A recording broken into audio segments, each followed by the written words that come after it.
Folks, we've got three major things to discuss. Number one, the billions in capital calls coming that will wreak havoc on global stocks and bonds. Number two, the fact that a record number of small businesses are reporting they can't even pay their rent. And number three, a violent breakdown on the hottest trades that you need to know about, two of which you should really know about before tomorrow's midterms. For your viewing pleasure, I will put all the timestamps down below. And today I am very excited to announce the start of our Black Friday sale on ZipTrader U. Each year we save our best sale for Black Friday, and this year we'll carry on that tradition. Coupon code BLACK60 is our first and only 60% off coupon code on our program's one-time fee. Lock in lifetime access today and get access to our step-by-step lessons, private chat, daily morning briefings, and full price target list alongside all other trading resources. I will put the link down below if you want to learn more. Okay, folks, so my voice is still a little bit gone, but bear with me here. Listen to this headline from Bloomberg. Quote, billions in capital calls threaten to wreak havoc on global stocks, bonds.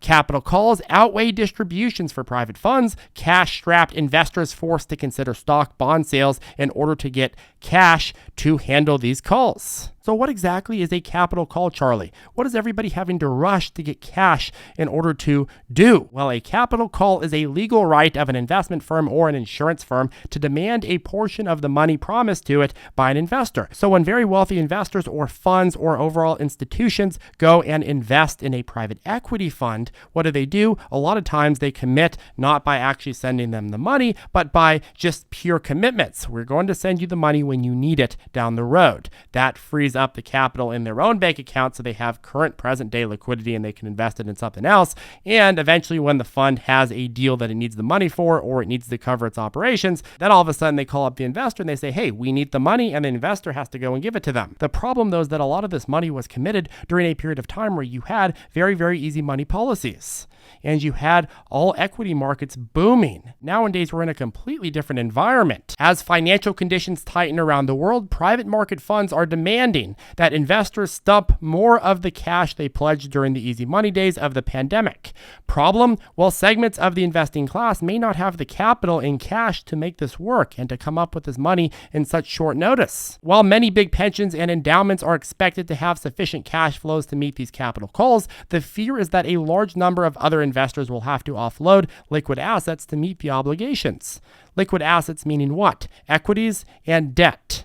Two markets that are distressed massively. If some whales in the market start offloading to cover these capital calls, that means a lot more downside could be imminent. 5 of the 6 private market fund categories tracked by the research firm registered negative net commitments in the third quarter, meaning investors were required to pour more money into them than came back as returns. So we are already in this environment right now where investors are getting hammered by poor performance on pretty much everything this year except for canned soup and maybe ammo. But now they're also being forced. They're being forced to free up cash to send it into private funds that they had committed to when things were a lot healthier. And the amount they have to send is increasing rapidly as firms need more and more money in order to handle the distressed debt that they own. Oof, can you imagine that? You committed tons of money during some of the bullish, most euphoric periods of time, and now when everything's flipped, they want you to go and come up with all that.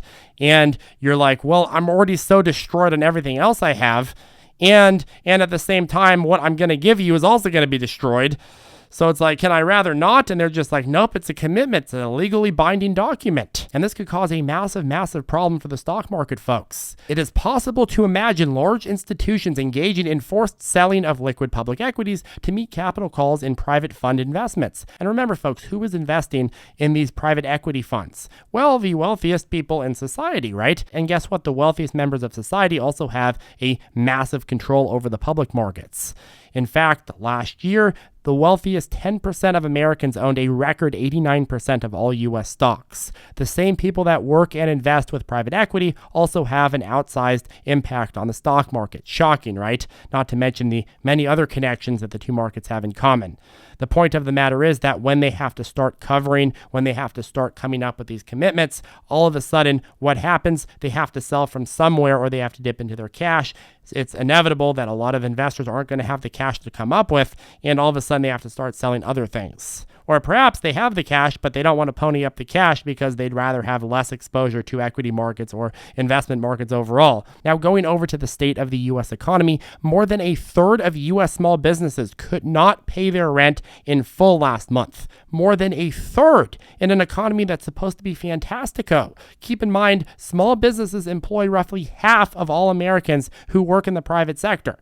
So if a small business is not able to make good on their rent, who do you think they're not going to be able to make good on next? Who do you think they're not going to be able to pay fully next? But backing up a second to the small business problem right now, according to Alignable, delinquencies in education are up 13% month over month, automotive up 21%, restaurants up 13%, transportation up 8%, retail up 12%, gyms down 1%, beauty salons up 11%, and you look at the overall trend here. This was just month over month, which was a dramatic increase in almost every category, but you go and you look at December 2021's delinquency rates and you compare them to the October rates.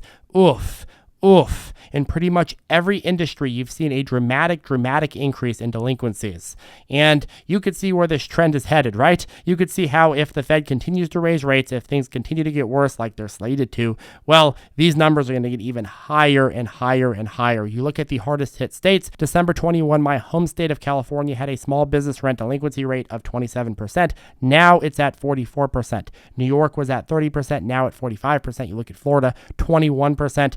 Now 39%, Texas 23%, now 38%, and the U.S. average overall is 26 to 37%. Now, I know you're not supposed to say this because it's considered offensive, but when you are in an environment where you have 37% of small business owners, and the Fed is about to make that go up even more, when you have 37% of small business owners who can't pay their rent, well, that is not a good economy.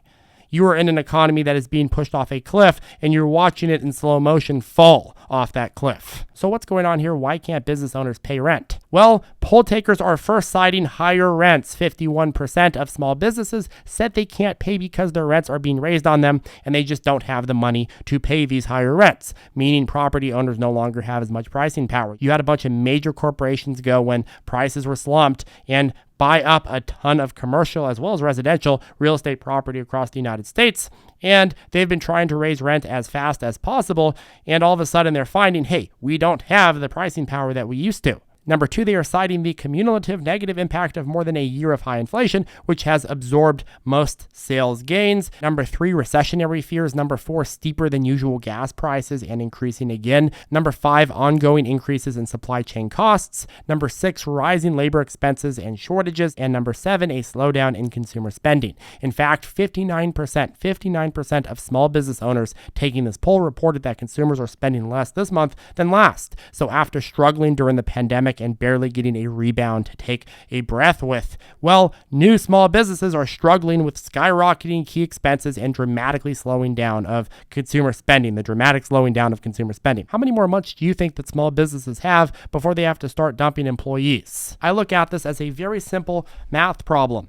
If you are taking in less than you are spending, eventually you go kaput. Now, finally, what are some hot trades to take advantage of right now and are based on the current environment that we're in? Well, I want to go ahead and start with DWAC. So if you are a member within ZipTrader U, which by the way, 60% off for a limited time, you know two of the major stocks we briefed on this morning were DWAC and FUN. We briefed on them roughly 30 minutes prior to market open, which is when our morning briefings come out. DWAC here and FUN here, and the reason is because they've been catalyzed again. DWAC, of course, is the very controversial SPAC that is supposed to eventually merge with Trump's Truth Social. FUN is the stock that runs in tandem with Trump news because of its connection to previous Trump campaigns. Now, regardless of whether or not you like Trump, he does provide some catalysts for these stocks and trading opportunities, right? And the reason that they are running right now, being little running McGee's, is because it is expected that he's going to formally announce his candidacy for the presidency shortly after the midterms, and he's been teasing it in recent days. So you have two potential catalysts for this pair,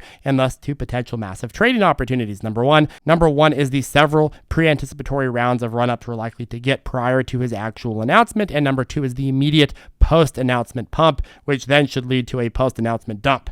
But still, before you get that post-announcement dump, you should have two different opportunities, the anticipation and the actual immediate reaction. Usually the anticipation is better than the actual event, but both tend to be very fun opportunities, right? The key though is that if you're going to play it, remember you always need to have a clear plan, and you need to trade that clear plan. You can't just have a plan and then not follow it and wonder what happened. For example, if you're playing this intraday and your plan is price strength and your exit plan is a break of price strength, follow that. If you're going in on directional strength and your exit plan is a break of directional strength, follow that, but keep it consistent. We have some lessons on ZipTrader U on elevating and deprecating factors and some key methods of risk management. But if you're not in our program, we also have some free lessons on our trading tutorials playlist on the channel. So no excuse not to learn at least some basics about risk management. I hate it when people go and they buy a stock because, ooh, it's running. And then guess what? When do they sell? When it's selling off and dumping massively.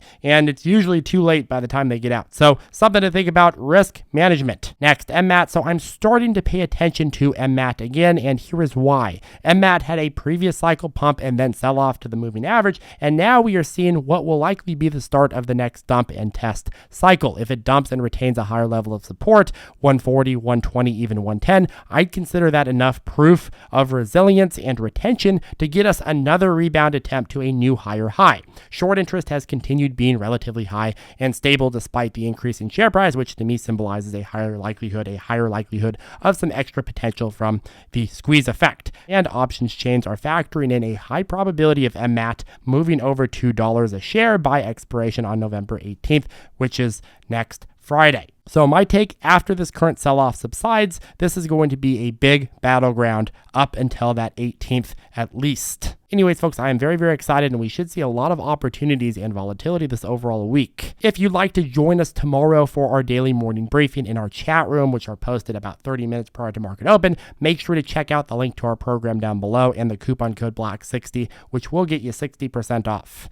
Cheapest price we've ever sold the program for. And make sure to check out all of the other different features you're going to get if you join us with the link down below. Have a good rest of your day, folks. Hit that subscribe button, and we'll see you in the next video.